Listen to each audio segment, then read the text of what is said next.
그 지난주에 우리 중간고사 이제 끝나고 오늘부터는 9장 영업 조직의 구성, 영업 조직의 구조 부분으로 들어가겠습니다. 네. 수업하기 전에 이렇게 분위기를 바꾸는 측면에서 혹시 여러분들이 결혼했는데 병원에 가서 아이를 낳았어요. 네. 그래서 아이를 데려다가 2년쯤 키우는데 2년 후에 혈액 검사를 해보니까 애가 병원에서 바뀌었다고 그래요. 바뀐 걸 확인하게 됐어요. 그랬을 때 어떻게 하는 게 좋겠어요? 그냥 그 아이를 계속 키우는 게 좋겠어요? 바꾸는 게 좋겠어요? 2년 키웠어요. 네. 2년 동안 바뀌어야 바뀌어야 응? 아직 그 아기가 그래도 기억 못하는 그러니까 바꿔요. 바꾼다. 찾을 수 있습니다. 근데 2년이면은 2살 됐으면 지금 이제 만 2살이니까 말하고 3살 넘어가서 거기다 엄마 아버지하고 대화가 어느 정도 하던 차인데 바꾸면은 애한테 얼마나 혼란을 주겠어요. 이모라고 했어. 작은 엄마. 근데 바꿔야 되는 이유는 뭐예요? 그 아이 운명 나중에를 생각. 대부분 그 질문을 하면 그 아이한테 너무 힘든 것이고 그동안 키운 정도 있으니까 그냥 키우는 게 안 맞냐 이렇게 하는 사람도 있고, 이제 어떤 사람들은 이제 모르고 키우면 괜찮지만 알고 나서 키우게 되면 그 아이가 말썽을 부리면 혹시 내 피가 아니라 그런가 싶어서 보는 관점이 달라진다. 따라서 더 늦기 전에 바꿔야 된다 그런 생각을 하고 있습니다. 근데 거기에 가장 기발한 또 아이디어를 내는 사람이 있어요. 뭐가 있겠나요?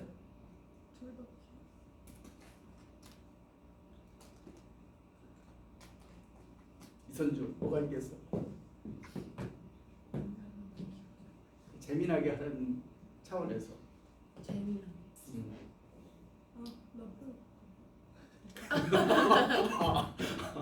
역시 민전이가 머리가 잘 돌아가요. 애기예요. 여자를 바꾼다. 아내. 되게 그냥 아내를 바꾼다. 다시 말하면 되게 아이들을 키운 게 엄마니까 엄마를 바꾸면 될 거 아니냐. 상식에 벗어난 얘기죠. 근데 그 이야기를 듣던 많은 사람들이, 청중인 사람들이 그거 방법 좋겠는데 이렇게 한대요. 왜냐하면 결혼 생활 오래 하다 보면 자기 아내가 마음에 들어요, 안 들어요? 아내도 똑같이 남편이 마음에 들어요, 안 들어요? 안 들은 면이 있겠죠. 그러니까 말은 안 하지만 그런 생각을 아는 사람들이 한다. 이게 인간의 어떤 본성이다. 이런 말을 하는 사람이 있어요. 그건 그거고, 오늘은 영업 조직의 구조가 왜 중요하냐. 첫 번째 영업 조직 구조의 중요성에 대한 이야기를 합니다.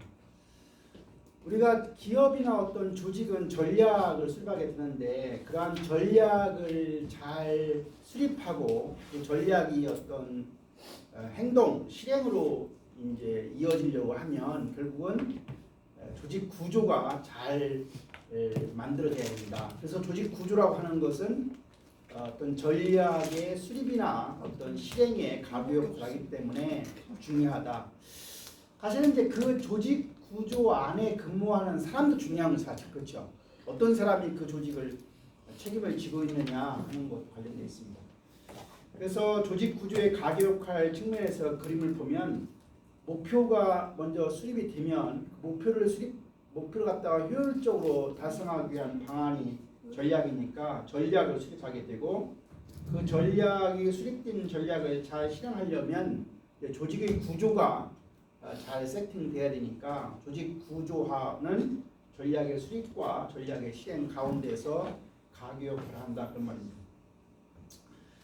또 영업조직 구조가 왜 중요하냐? 그래서 그 얘기는 바로 영업조직의 구조에 따라서 영업사원의 어떤 업무의 내용도 달라질 수 있고, 또 요구되는 영업 지식도 달라질 수 있고, 또 기술 등이 달라지기 때문에 이에 따라서 영업관리를 수행하는 수단의 운용, 영업관리의 수단들을 어떻게 운용하고 하는 그런 그 운용도 크게 영향을 받는다.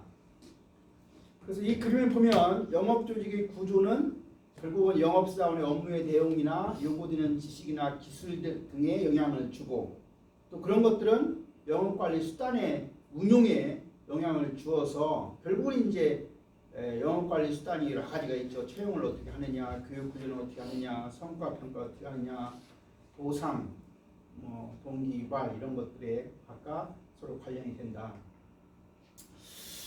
이제 두 번째 절에서 공부할 내용은 우리가 영업 조직의 규모를 어떻게 할 거냐. 지난번에 삼성전자 하면은 영업에 근무하는 사람이 2만 명이다.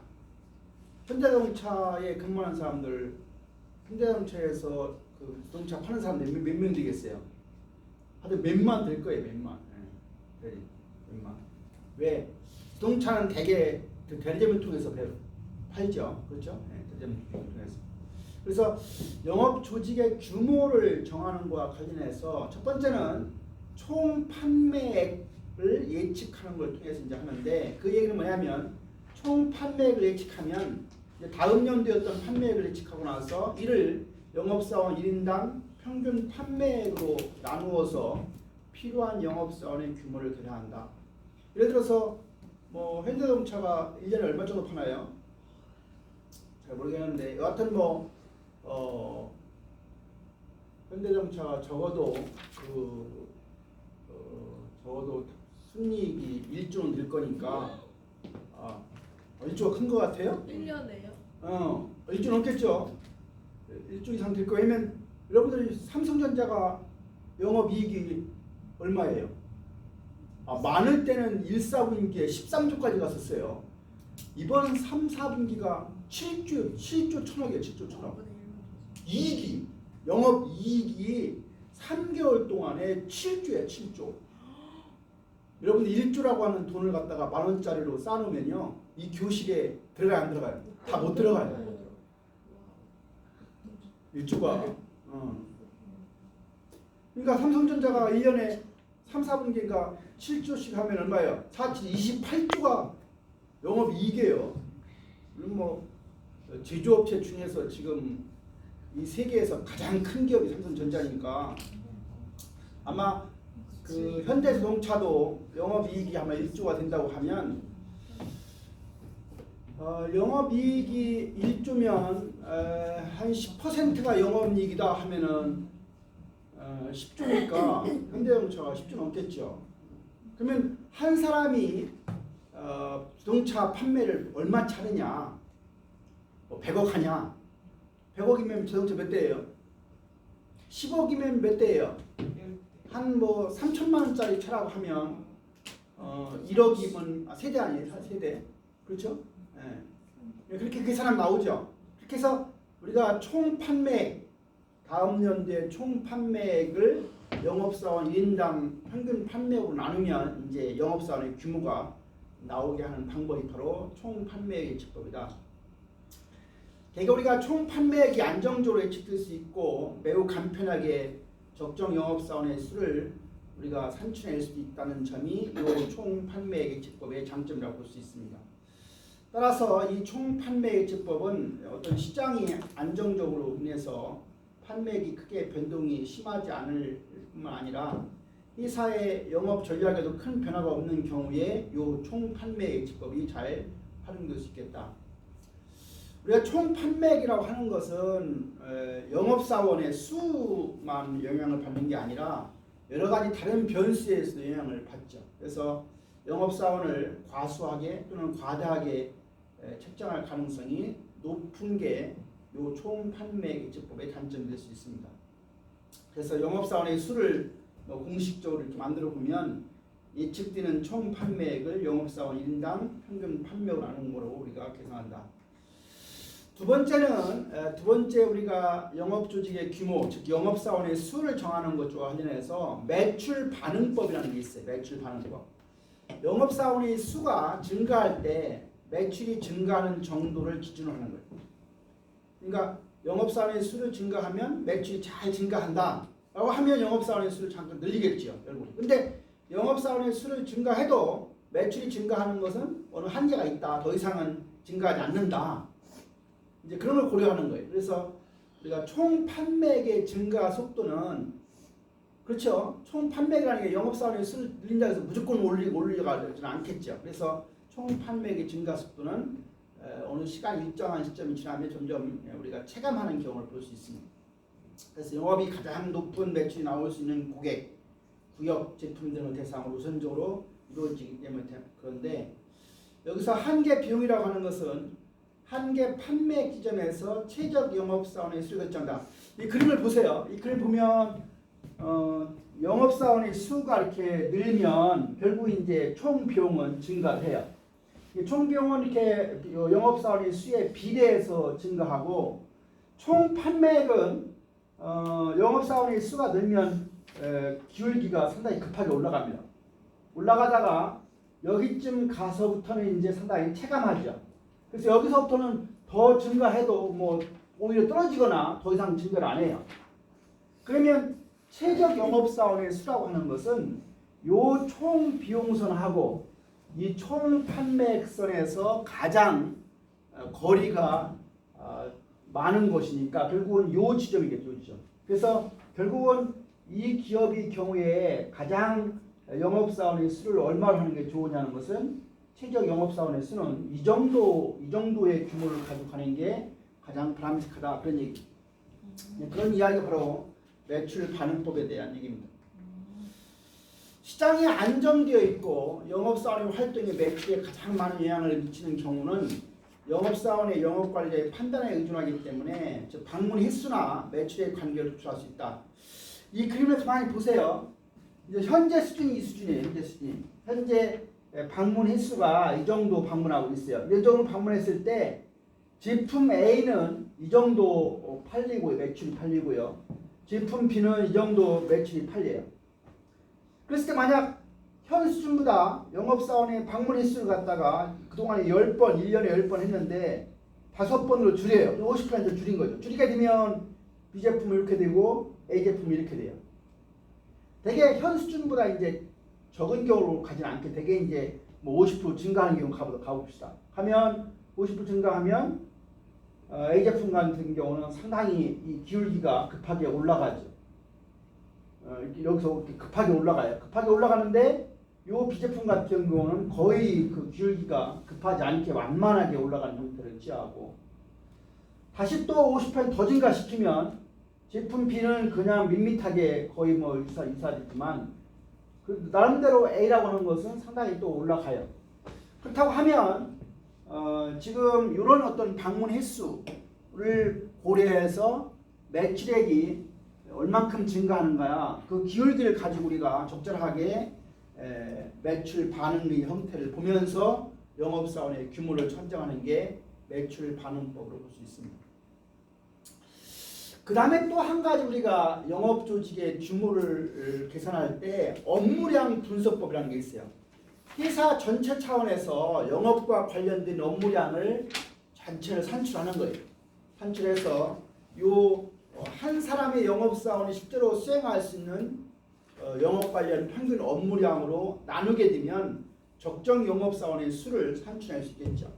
그래서 세 가지 방법이 있는데 예를 들어서 영업에 관련된 업무량을 갖다가 방문하는 걸로만 이제 첫 번째 본 거예요. 총 필요한 방문 횟수를 몇 번 해야 되느냐, 뭐 1000번 해야 되냐, 3000번 해야 되냐. 그러면 1000번이라고 했을 때 한 영업사원이 1년에 100번씩 영업 방문할 수 있다 하면은 1000번을 100번 나누면 10명의 영업사원이 필요한 거 나오는 거죠. 그렇게 해서 우리가 총 필요 방문 횟수가 주어졌을 때 영업사원의 수. 그 다음에 이제 두 번째 관계는 그냥 방문하는 거하고 신규 고객 창출을 위해서 방문하는 경우, 또 기존 고객 관리 차원에서의 방문하는 경우. 김민정, 어떤 게 더 시간이 많이 걸리겠어요? 신규 고객 확보를 위해서 방문하는 경우가 더 시간이 많이 걸려요. 기존 고객 유지를 위해서 방문하는 경우가 시간이 많이 걸려요. 신규 고객. 네, 일반적으로는 우리가 꼭 그런 건 아니지만 대략적으로는 신규 고객을 확보하는 데 들어가는 영업에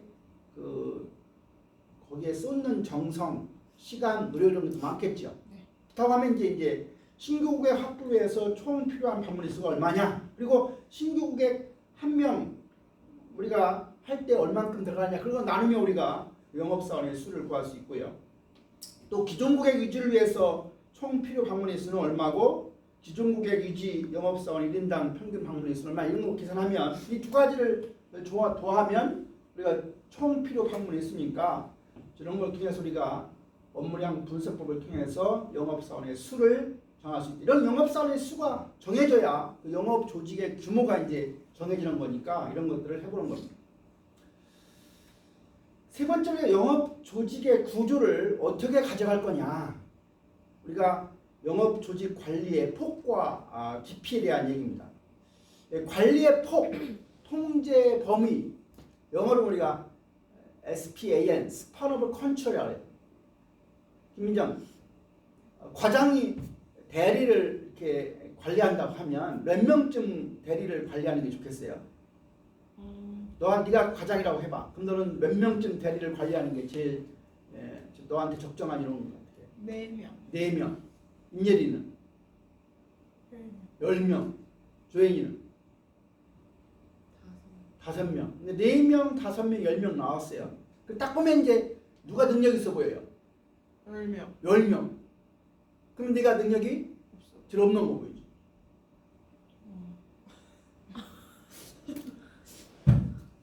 그런데 그렇게 단순하게 얘기할 수는 없죠. 네. 그렇죠. 왜냐하면 그 대리가 알아서 잘 일을 해. 탁탁탁 해. 그리고 정말로 과장한테 도움을 필요한 것들은 별로 안 돼. 그러면 10명을 대리를 관리해도 아무 문제가 없어요. 맞아. 근데 대리들 4명이 다 뜰뜰해. 한마디로. 그 표현이 좋은 표현이 모르지만 뜰뜰해. 그런 사람 있죠? 있어요. 뭐 시간에 대해서 올랐어. 능력이 없는데.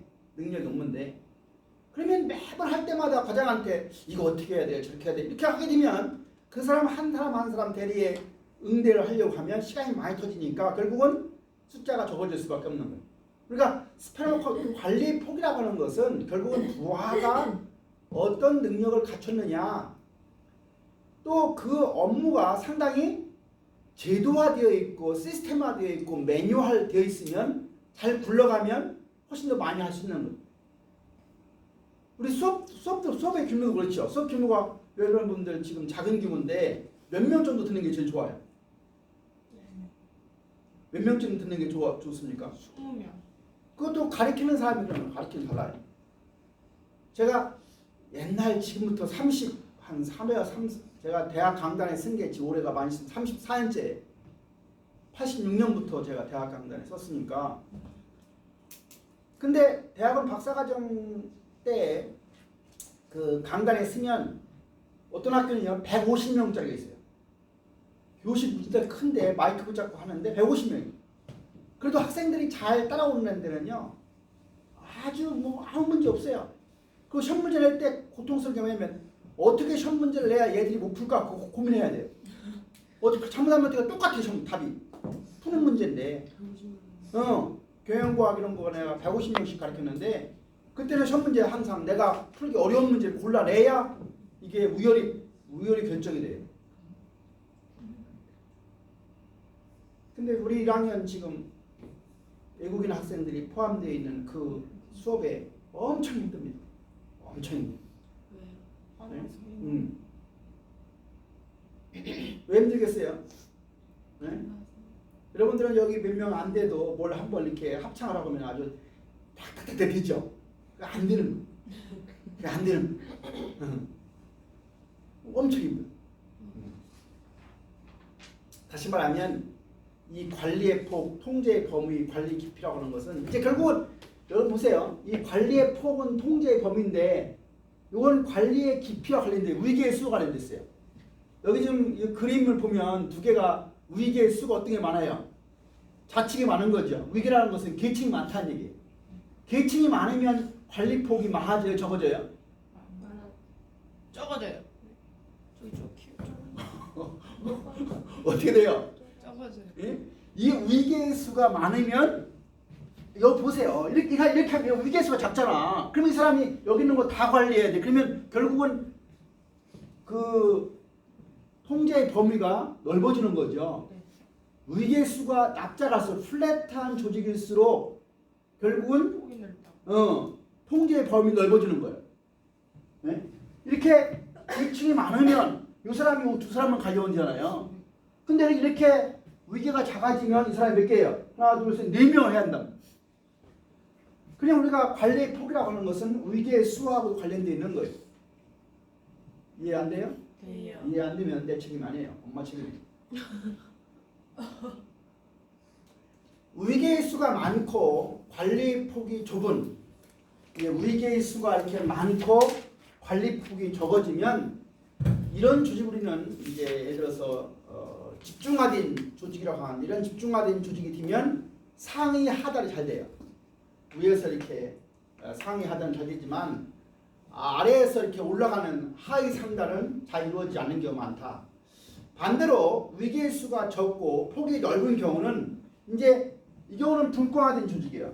이건 집중화된 조직은 분권화된 조직이니까 이렇게 넓어져 버리면 이 사람이 다 관리하기 힘드니까 이 사람이 알아서 하라는 거예요. 그래야지 매번 뭐 하면 되겠어요? 네, 그러니까 이런 형태로 우리가 분권화된 거고 이러한 집권화된 건데 집권화된 조직은 상위 하달 형식으로 이루어지지만 이쪽은 하위 상달 형식으로 이루어지는 경우가 많다 그런 얘기입니다.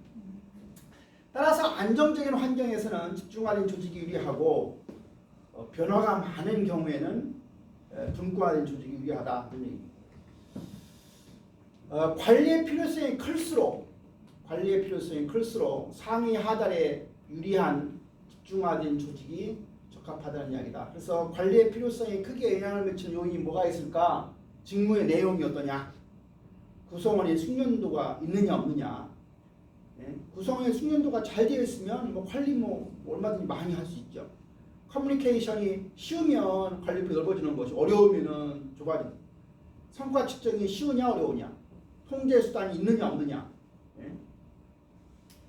예비군 훈련장에 가면은 말을 안 들어요. 왜 예비군 훈련 말 안 들어요? 조이 왜 그렇게 했어? 통제 수단이 없어요. 통제 수단이. 근데 대학 교실에서는 통제 수단이 쉽죠. 뭐 통제 수단이 뭐예요? 교수가 학점이에요. 초중고 교실은 분기됐어요.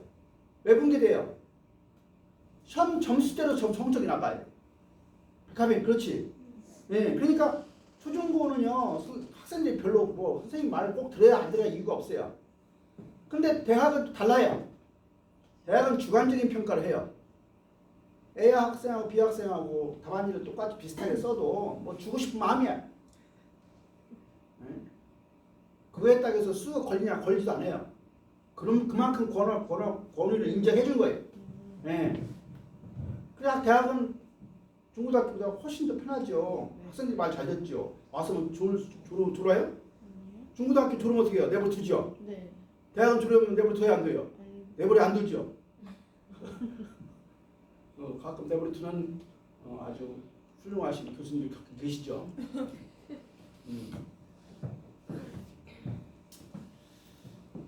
거기 파란색 부분 보세요. 직무가 단순할수록 영업의 사원의 숙련도가 높을수록 커뮤니케이션이 수월하게 이루어질수록 성과 측정이 수월하게 잘 이루어질수록 또는 통제 수단이 강력할수록 하급자의 행동을 일일이 관리할 필요성이 점점 감소된다. 따라서 당연히 통제의 범위는 넓어지고 위계의 수는 줄어든다. 이제 영업조직 구조와 관련해서 바람직한 영업조직 유형의 기준에 대한 얘기를 하려고 하는데 결국은 뭐냐면 우리가 영업조직 유형이 선택이 잘 됐느냐 여러 가지 유형 중에서 영업조직 유형이 우리 회사에 잘 맞느냐 안 맞느냐를 갖다 판단할 때는 세 가지 기준을 가지고 하는데 영어로 adaptability, efficiency, effectiveness에서 적응성, 효율성, 효과성 이 세 가지를 가지고 이제 판단한다. 여기서 적응성이라고 하는 것은 영업 프로세스를 어떤 상황에 맞게 원활하게 변화를 잘 시킬 수 있느냐 그게 적응성이에요. 적응성. 효율성과 효과는 얘기는 내가 뭐 경영학 오른 시간부터 계속 했어요. 시간은 효율적으로 활용해야 돼요, 효과적으로 활용해야 돼요. 예, 자원의 활용과 관련된 것은 항상 효율이라는 말을 쓴다 했고요. 목표 달성 결과 이런 거 얘기할 때는 효과라는 말을 했어요. 그래서 투입된 자원과 수행된 업무의 양과의 비율은 효율성, 수행된 행동과 이에 나타난 결과의 비율은 효과라는 말을 썼습니다. 그래서 우리가 이제 그림을 보면 영업조직에 대한 투자가 이루어지면 영업활동을 전개해 나가는 데 있어서 영업활동 전개와 영업조직 투자와 관련된 것은 효율성에 대한 이야기고, 영업활동의 전개를 통해서 판매했던 결과의 실현과 관련해서는 효과성이라는 말하고 관련되어 있다. 그래서 우리 영업조직의 구조를 보면 다음과 같은 영업조직 구조가 있어요.